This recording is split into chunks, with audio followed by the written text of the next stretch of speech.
Healthy आणि tasty कारले करण्यासाठी इथे आपण कारले वाफवून घेतलेले आहेत, हळद, मीठ, लिंबू टाकून. आणि इथे मध्ये थोडेसे तीळ आपण भाजून घेणार आहोत आणि त्याच्यासोबतच आपण 5-6 मिरच्यासुद्धा भाजून घेणार आहोत.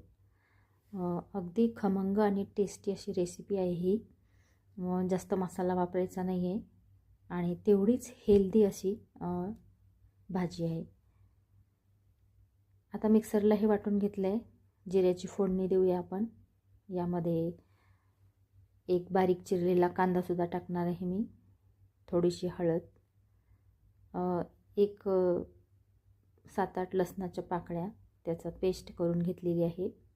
हे सगळं खरपूस होईपर्यंत भाजू देऊया.